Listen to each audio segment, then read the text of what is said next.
तेरी भी चूप मेरी भी चूप, महसूल खात्याची शक्कल. महामार्गाच्या नावावर लाखो ब्रास मातीवर दरोडा. रॉयल्टी एका ठिकाणाची भराव मात्र अनेक ठिकाणी पाणोसे, नाणोरे, खर्डी, माणगाव, मोरबा रोड, उसरघर, रेपोली अशा अनेक गावात महामार्गाच्या नावावर वैयक्तिक भराव.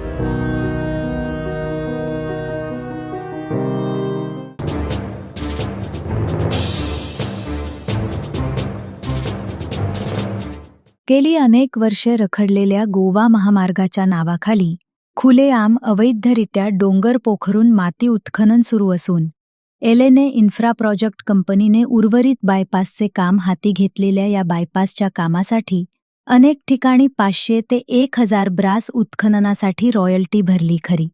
परंतु आत्तापर्यंत या कंपनीकडून लाखो ब्रास मातीचे उत्खनन करण्यात आले आहे.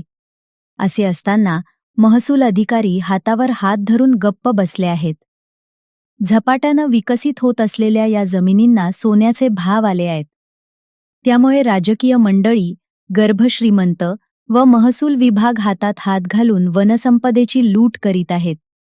आणि सध्या रखडलेल्या महामार्गाच्या बायपासचे काम सुरू आहे. त्यामुळेच या राजकीय मंडळी आणि गर्भश्रीमंतांनी तहसीलदार, प्रांताधिकारी आणि बायपासच्या भरावाचे काम घेतलेल्यांना हाताशी धरत बायपासच्या नावावर अनेक वैयक्तिक जागेत भराव करण्यात करीत आहेत. हीच ती ठिकाणं आहेत जी आम्ही तुम्हाला दाखवत आहोत. ज्या ठिकाणी महामार्गाच्या नावावर भराव करण्यात आली आहेत. पाणोसे, खर्डी, नाणोरे,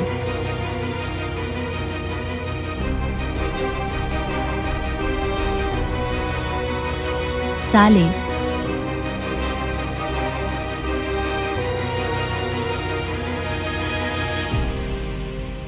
रेपोली,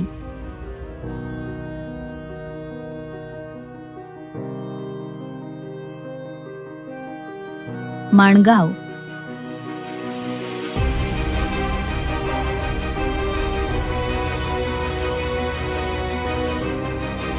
माणगाव मोरबा रोड,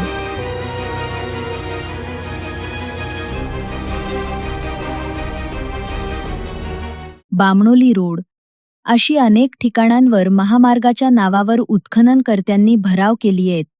आणि प्रांताधिकारी, तहसीलदार तेरी भी चूप और मेरी भी चुपी ठेवत कारवाई न करता या कामांना प्रोत्साहन देत आहेत.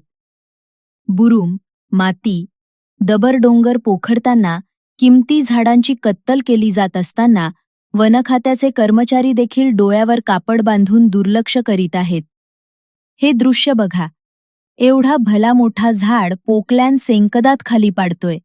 एरवी घराच्या भालासाठी झाड तोडणाऱ्या गरीब लोकांना कायद्याचा बडगा दाखवणारे वन अधिकारी इथे मात्र जाणीवपूर्वक हाताची घडी आणि तोंडावर बोट ठेवताना दिसून येतात. वनविभाग आणि महसूल खात्याच्या या तडजोडींमुळे माती माफिया निर्ढावले आहेत. त्यांना कोणाचीही तमा राहिलेली नाही. महसूल विभागानं वेळीच या माती माफियांना आवर घातला नाही तर तालुक्यातील निसर्ग सौंदर्याचा ऱ्हास व्हायला वेळ लागणार नाही.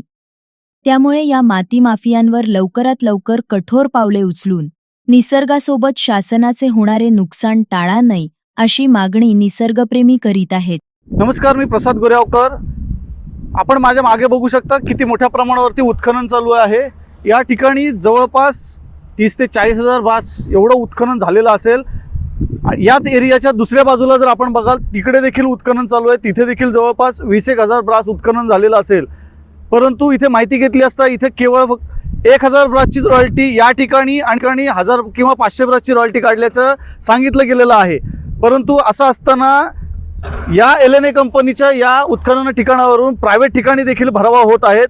म्हणजे रॉयल्टी एकाच ठिकाणाची काढायची आणि अनेक ठिकाणी भरावा करायची अशी ही पद्धत या ठिकाणी आपल्याला बघायला मिळत आहे. त्याच्यामुळे आता प्रश्न निर्माण झालेला आहे की महसूल खातं नक्की या ठिकाणी एवढ्या मोठ्या प्रमाणावरती उत्खनन होत असताना नक्की काय करते.